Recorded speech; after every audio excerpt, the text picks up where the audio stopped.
Hello everyone, welcome to knowledge plus. इस video में हम इंडियन पॉलिटी को रिवाइज करने जा रहे हैं। आज का हमारा रिवीजन का टॉपिक है कॉन्स्टिट्यूशनल बॉडी। तो आइए शुरू करते हैं आज का वीडियो। कॉन्स्टिट्यूशनल बॉडी ऐसे बॉडी को बोलते हैं जिसके बारे में कॉन्स्टिट्यूशन में कोई एक आर्टिकल मेंशन किया हुआ होता है, मतलब कि कॉन्स्टिट्यूशन में एक आर्टिकल उससे डेडिकेटेड होता है। जैसे election commission, CAG, UPSC, state public service commission, ये सब जो है कॉन्स्टिट्यूशनल बॉडी के अंदर आते हैं। तो आइए शुरू करते हैं आज का वीडियो। तो आर्टिकल 324 में सबसे पहले इलेक्शन कमीशन के बारे में हम लोग पढ़ने जा रहे हैं। तो इलेक्शन कमीशन आर्टिकल 324 के तहत बना है। Article 324 of the constitution of India. इस कमीशन में क्या होते हैं, तो एक इलेक्शन चीफ इलेक्शन कमिश्नर होते हैं, उसके अलावा 2 इलेक्शन कमिश्नर होते हैं, मतलब 3 मेंबर बॉडी है। इसमें एक इलेक्शन कमिश्नर होते हैं, उसके अलावा 2 इलेक्शन कमिश्नर और होते हैं। The election commission was established on 25 जनवरी 1950। 25 जनवरी 1950 को इलेक्शन कमीशन को सेटअप किया गया था। और इसका पावर क्या है, तो has the power of superintendence, direction and control of all election to parliament and state legislature. तो स्टेट लेजिस्लेचर और पार्लियामेंट में जितना भी इलेक्शन होता है उसको इसी के डायरेक्शन पे करवाया जाता है। तो इलेक्शन कमीशन किसका किसका इलेक्शन करवाता है? पार्लियामेंट मतलब लोकसभा और राज्यसभा दोनों, स्टेट लेजिस्लेचर यानी कि लेजिस्लेटिव असेंबली और लेजिस्लेटिव काउंसिल दोनों, उसके अलावा प्रेसिडेंट और वाइस प्रेसिडेंट का। ठीक है, इतना इलेक्शन करवाया जाता है इलेक्शन कमीशन के द्वारा। ठीक है, ध्यान दीजिए, यहाँ पे पंचायत और म्यूनसिपैलिटी का इलेक्शन इसके द्वारा नहीं होता है। तो आर्टिकल 324 इलेक्शन कमीशन, इसमें एक चीफ इलेक्शन कमिश्नर होते हैं, उसके अलावा 2 इलेक्शन कमिश्नर और होते हैं, 3 मेंबर बॉडी है। उसके बाद इसमें क्या है, तो 4 चीज़ का इलेक्शन करवाता है, parliament, state legislative assembly, president और वाइस प्रेसिडेंट का इलेक्शन करवाता है। ठीक है, एक ऑटोनॉमस बॉडी है, constitutionally established federal authority responsible for administrating all the electoral process in the Republic of India. India मतलब इंडिया में जितने भी इलेक्टोरल प्रोसेस होते हैं इसी के देखरेख में होते हैं। जो हम लोग को कार्ड मिलता है इलेक्शन का, वोटर आईडी कार्ड जिसको बोलते हैं, इपिक कार्ड जिसको बोला जाता है ना, तो इपिक जो है इसी के द्वारा इशू किया जाता है। ठीक है,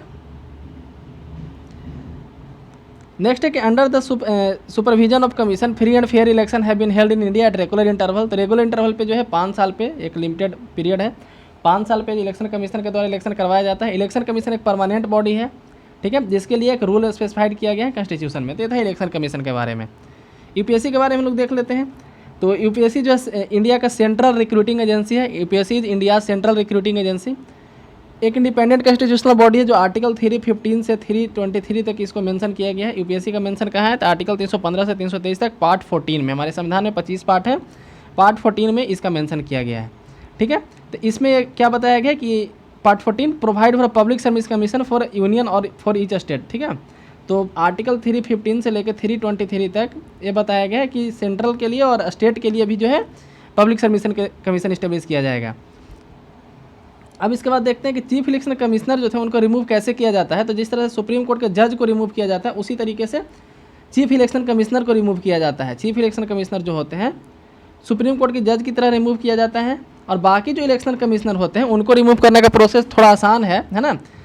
चीफ इलेक्शन कमिश्नर को जज की तरह रिमूव किया जाता है, जबकि बाकी इलेक्शन कमिश्नर को प्रेसिडेंट के द्वारा रिमूव किया जाता है चीफ इलेक्शन कमिश्नर के रिकमेंडेशन पे। यानी कि चीफ इलेक्शन कमिश्नर यदि रिकमेंड कर देंगे तो बाकी जो इलेक्शन कमिश्नर है उनको हटा दिया जाएगा। The commission consist of a chairman, other members and they are appointed by president of India.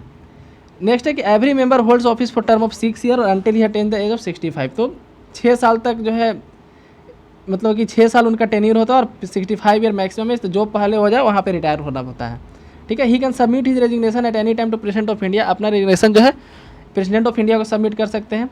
He may be removed from his office by president of India on the ground of misbehaviour. ठीक है, misbehaviour के ground पे president के द्वारा इनको remove किया जा सकता है, सुप्रीम कोर्ट के द्वारा इंक्वायरी करा के। यूपीएससी जो है एग्जामिनेशन कंडक्ट करता है to the all India services, central services and public services. ठीक है, मतलब जितने भी ग्रेड ए एग्जाम होते हैं यूपीएससी के द्वारा करवाए जाते हैं। It is authorise to conduct the civil service examination. Civil service का एग्जाम इसके द्वारा कराया जाता है, इंजीनियरिंग सर्विस का। इसके अलावा सीडीएस यानी combined defence service, NDA national defence academy का, और भी कंबाइंड मेडिकल सर्विस इसके द्वारा करवाया जाता है यूपीएससी के द्वारा। नेक्स्ट है फाइनेंस कमीशन के बारे में। तो आर्टिकल 280 के तहत फाइनेंस कमीशन सेटअप किया जाता है प्रेसिडेंट के द्वारा। फाइनेंस कमीशन किसके द्वारा सेटअप किया जाता है? प्रेसिडेंट के द्वारा, आर्टिकल 280 के तहत। The finance commission of India came into existence 1951 में एग्जिस्ट हुआ था, मतलब 1951 से सेटअप किया जा रहा है, और आर्टिकल 280 के तहत प्रेसिडेंट के द्वारा किया जाता है। It was form to define the financial. इसको मेन सेटअप करने का क्या तरीका होता है, मतलब कि रीजन क्या होता है, तो सेंटर और स्टेट के बीच में टैक्स का बंटवारा किस तरीके से होगा, फाइनेंशियल बंटवारा किस तरीके से होगा, उसका फाइनेंशियल रिलेशन क्या होगा सेंटर और स्टेट के बीच का, इसके द्वारा रिकमेंड किया जाता है फाइनेंस कमीशन के द्वारा। ठीक है, हर एक 5 साल के लिए इसको अपॉइंट किया जाता है।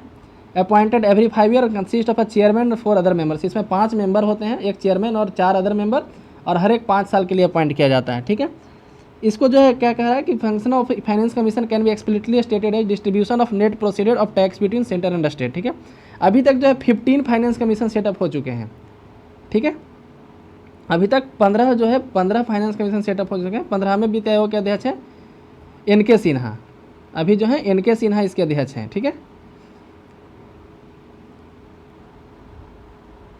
जो 14th फाइनेंस कमीशन सेटअप हुआ था उसके अध्यक्ष थे YV रेड्डी। ठीक है, जो 14th फाइनेंस कमीशन सेटअप हुआ था वो YV रेड्डी की अध्यक्षता में हुआ था, और 15th finance commission NK Singh के हुआ है। ठीक है, इनके अध्यक्षता में, इनके चेयरमैनशिप में हुआ है। ठीक है, और सबसे पहला चेयरमैन कौन थे, तो KC नियोगी थे सबसे फर्स्ट चेयरमैन फाइनेंस कमीशन के। भी कई बार एग्जाम में पूछा जाता है कि फर्स्ट फाइनेंस कमीशन के अध्यक्ष कौन थे, तो KC Niyogi.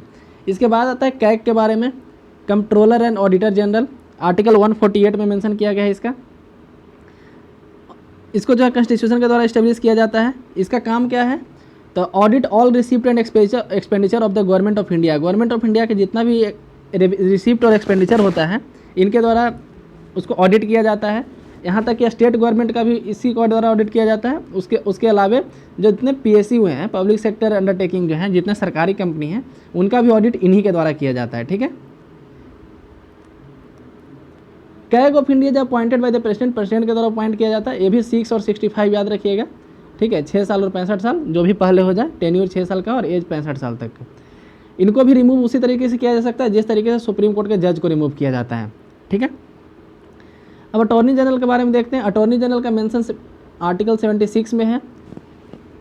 Provided for the office of attorney general of India. India का पहला लॉ ऑफिसर होता है ना, he is the first law officer of the country. और इंडिया के सबसे पहले जो अटॉर्नी जनरल थे लॉर्ड मकाले थे। ठीक है, याद रखिएगा, मकाले 1833 में बनाए गए थे। 1833 में बनाए गए थे अटॉर्नी जनरल। अटॉर्नी जनरल का जो कार्यकाल है कोई फिक्स नहीं है, प्रेसिडेंट जब चाहे इनको हटा सकते हैं। इनका पेमेंट कितना होगा, कार्यकाल कितना होगा, कैसे हटाया जाएगा, ये सब कुछ जो है इसमें कोई भी मेंशन नहीं किया, बस बोला गया आर्टिकल 76 में कि एक अटॉर्नी जनरल इंडिया का होगा। ठीक है, तो ये केस टू केस बेसिस पे डिपेंड करता है, प्रेसिडेंट के द्वारा इसको तय किया जाता है। इसके लिए मतलब कि सुप्रीम कोर्ट के जज होने के काबिल होना चाहिए, मतलब कि पर्सन इतना क्वालिफाइड होना चाहिए कि सुप्रीम कोर्ट का जज उसको अपॉइंट किया जा सके। इंडियन गवर्नमेंट को रिप्रेजेंट करता है हर एक लीगल मैटर पे। ठीक है, इसको जो है अटॉर्नी जनरल को पावर दिया गया है कि संसद में जाकर को मतलब डिबेट में हिस्सा ले सकता है। संसद में जो सेशन चलता है उसमें वो जाकर के पार्टिसिपेट कर सकता है, लेकिन वोटिंग नहीं कर सकता, ये ध्यान दिया जाएगा। अटॉर्नी जनरल को वोटिंग करने का राइट नहीं है। तो attorney general responsible for giving advice to the government of India legal matter refer to him. तो जो भी इंडिया का जो लीगल मैटर जितने भी आएगा सब में अटॉर्नी जनरल को रिप्रेजेंट करने का अधिकार है। ठीक है, या फिर प्रेसिडेंट के द्वारा जो भी लीगल ड्यूटी दिया जाएगा वो भी उसको करने का अधिकार है। किसी भी कोर्ट में जा करके बैठ सकता है ऑडियंस के रूप में। Attorney general has right to audience in all court in India as well as right to participate in proceeding of parliament. Parliament के प्रोसीडिंग में पार्टिसिपेट करने का भी इसको राइट दिया गया है, लेकिन वोट नहीं कर सकते हैं।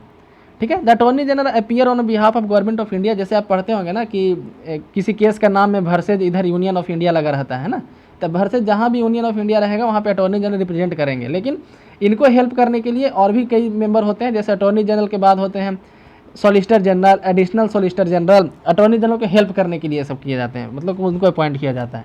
ठीक है, जैसे अभी सॉलिसिटर जनरल तुषार मेहता हैं और अटॉर्नी जनरल अभी KK वेणुगोपाल हैं।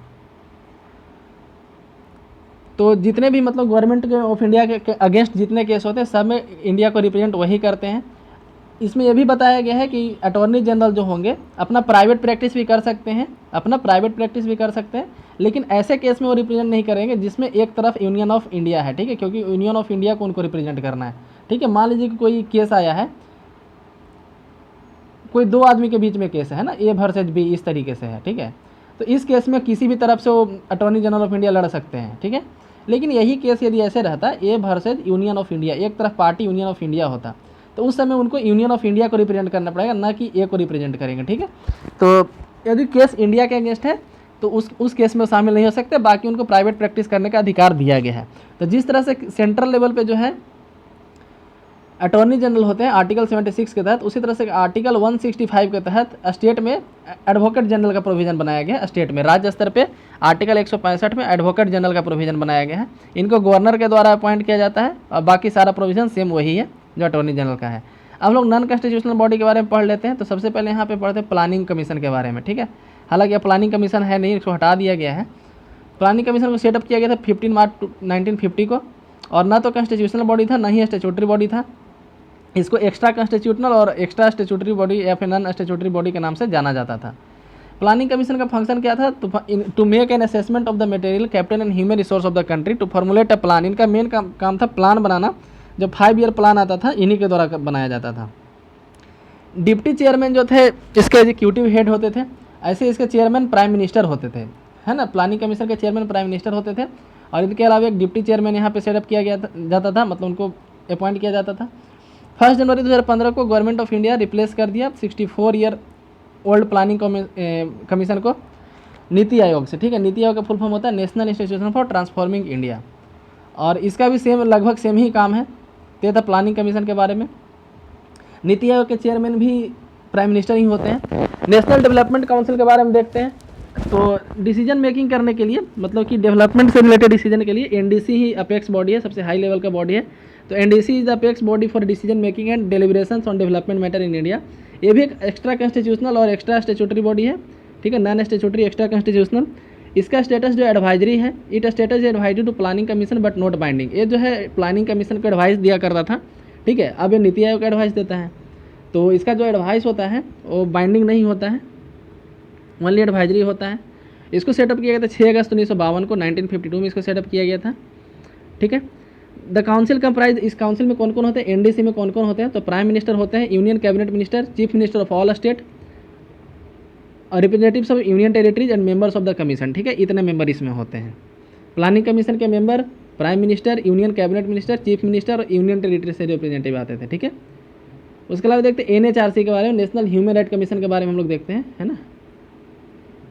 तो it is N autonomous public body constituted on 12 अक्टूबर 1993। एक तरह का स्टैट्यूटरी बॉडी है। इसके लिए एक एक्ट ला के पास किया गया था, ठीक है। तो 12 अक्टूबर 93 को protection of human right ordinance यहाँ पे बताया जा रहा है कि जैसे एक पहले ऑर्डिनेंस लाया गया और ऑर्डिनेंस के तहत एनएचआरसी सेटअप किया गया, उस ऑर्डिनेंस को फिर पार्लियामेंट में पास कराया गया तो एक एक्ट बन गया, ठीक है। तो यहाँ बताया कि 12 अक्टूबर 1993 को एक ऑर्डिनेंस लाया गया था, उसी के तहत इसका सेटअप किया गया था। नेक्स्ट है the commission is watchdog of human right in the country. ये कमीशन जो है इंडिया में ह्यूमन राइट को वॉचडॉग करता है, मतलब कि ह्यूमन राइट का निगरानी करता है, ऐसा इसमें कहा गया है। ऑर्डिनेंस लाया गया था 28 सितंबर 1993 को, और उसको फाइनली बिल के रूप में, मतलब कि एक्ट बनाया गया 12 अक्टूबर 93 को, ठीक है। NHRC consist of chairperson. NHRC में कौन कौन होते हैं? तो एक चेयरपर्सन होते हैं जो चीफ जस्टिस होते हैं सुप्रीम कोर्ट ऑफ इंडिया के, ठीक है। लेकिन हाल ही में ये पहले का प्रोविज़न है, अब इसमें कुछ चेंजिंग किया गया है, तो हम लोग यहाँ पे देखते हैं। तो क्या क्या पहले वाला पहले देख लेते हैं कि NHRC consist of a chairperson. इस चेयरपर्सन होते थे, वो चेयरपर्सन रिटायर्ड चीफ जस्टिस होने चाहिए सुप्रीम कोर्ट ऑफ इंडिया के। यहाँ पे रिटायर्ड चीफ जस्टिस का बात किया गया है। एक मेंबर और होते थे, 1 मेंबर हु हैज़ बीन जज of supreme court of India, 1 member who has been chief justice of high court. तो कौन कौन? एक तो पहले चेयरमैन जो सीजेआई होना चाहिए, रिटायर्ड सीजेआई। उसके बाद एक मेंबर और होते थे जो एक जज होना चाहिए सुप्रीम कोर्ट का। एक मेंबर जो किसी भी चीफ जस्टिस, हाई कोर्ट का चीफ जस्टिस होना चाहिए। उसके अलावा 4 मेंबर और होते थे, कौन कौन? तो national commission of SC, ST, minority और वुमेन। ये 4 जो है के चेयरमैन इसके अपने आप मेंबर बन जाते थे। अब इसमें कुछ प्रोविज़न चेंज किया गया है। क्या क्या चेंज किया गया है? तो पहले तो चेंज यही है कि एनएचआरसी में पहले कौन चेयरमैन बन सकते थे? Retired CJI. अब क्या रूल किया गया है? सिर्फ चीफ जस्टिस, मतलब सिर्फ जस्टिस होना चाहिए, ठीक है। कोई ज़रूरी कि चीफ जस्टिस, पहले सीजेआई बनते थे, रिटायर्ड सीजेआई। अब कोई भी जज, सुप्रीम कोर्ट के जज होने चाहिए, इसके चेयरमैन बन सकते हैं। उसके अलावा पहले 2 एक्स्ट्रा मेंबर थे, यहाँ पे देखें ना कि एक जो जज होने चाहिए सुप्रीम कोर्ट के और एक चीफ जस्टिस होना चाहिए हाई कोर्ट के। अब यहाँ पे 3 मेंबर ऐड किया गया, 2 तो पहले से थे ही, +1 एक वीमेन मेंबर को ऐड किया गया है, एक लेडीज मेंबर मतलब वीमेन मेंबर को ऐड किया गया है। पहले 4 कमीशन के इसके अध्यक्ष जो है, 4 कमीशन के चेयरमैन इसके मेंबर बन जाते थे, माइनॉरिटीज़, एससी, एसटी और वुमेन कमीशन। अब 3 मेंबर और जोड़ दिया गया है। कौन कौन है? तो बैकवर्ड क्लास कमीशन का जो अध्यक्ष होंगे वो, उसके बाद पीडब्ल्यूडी यानी कि पर्सन विद डिसेबिलिटीज़ वो, और protection of child right commission के जो अध्यक्ष होंगे। मतलब कि अब 4 मेंबर के जगह पर 7 मेंबर हो गए हैं, ठीक है। पहले national commission of SC ST और वीमेन और माइनॉरिटीज़ के जो अध्यक्ष होते थे इसके मेंबर बन जाते थे। इसके अलावा 3 मेंबर को और जो दिया गया है, NCBC यानी कि बैकवर्ड क्लास कमीशन के जो चेयरमैन होंगे, PWD कमीशन के जो चेयरमैन होंगे और चाइल्ड राइट्स के जो चेयरमैन होंगे, ये तीनों भी इसके मेंबर बन जाएंगे। ठीक है, तो क्या क्या हुआ है चेंजिंग, पहले सिर्फ जज होने चाहिए थे, ठीक है, अब जो है मतलब पहले चीफ जस्टिस होने चाहिए, अब सिर्फ जज होने चाहिए। पहले 2 ही मेंबर होते थे, अब 3 मेंबर अपॉइंट होते हैं जिसमें एक वीमेन होने चाहिए। और इधर फिर जो चेंज किया गया, पहले जो एज था रिटायरिंग एज मतलब 5 साल था और 70 साल था, मतलब कि टेन्यूर 5 साल और 70 साल, अब 3 और 70 कर दिया गया है। मतलब कि एक बार टेन्यूर 3 साल और एज जो है मैक्सिमम एज 70 साल। पहले रीअपॉइंटमेंट नहीं होता था, जबकि अब रीअपॉइंटमेंट होता है। ठीक है, तब हम लोग पढ़ते हैं सेंट्रल विजिलेंस कमीशन के बारे में। के संथानम कमेटी की रिपोर्ट के आधार पर विजिलेंस कमीशन को सेटअप किया गया था 1964 में। It is an apex Indian governmental body created in 1964 to address government corruption, corruption को डील करने के लिए इसको बनाया गया था। और एक ऑटोनोमस बॉडी है, free of control from executive authority, charge with monitoring all vigilance activity under the central government of India. तो इसका मेन काम निगरानी करना ही है। ठीक है, याद रखिए के संथानम कमेटी के आधार पर 1964 में बनाया गया था। नेक्स्ट सेंट्रल इन्फॉर्मेशन कमीशन, ये 2005 में सेटअप किया गया था RTI एक्ट के तहत। ठीक है, RTI एक्ट के तहत इसको सेटअप किया गया था सेंट्रल इन्फॉर्मेशन कमीशन को। Central information commission is high power independent body which look in the complaints made to it on decide the appeals. It entertains complaint and appeal pertaining to offices financial institution. तो RTI के तहत जो भी सूचना मांगा जाता है ना, सेंट्रल इन्फॉर्मेशन कमीशन उसी में डील करता है। ठीक है, तो इस तरीके से हम लोग यहाँ पे कॉन्स्टिट्यूशनल और नॉन कॉन्स्टिट्यूशनल बॉडी के बारे में आप यहाँ देखें। यदि वीडियो पसंद आया तो लाइक करें, चैनल को सब्सक्राइब करें। धन्यवाद।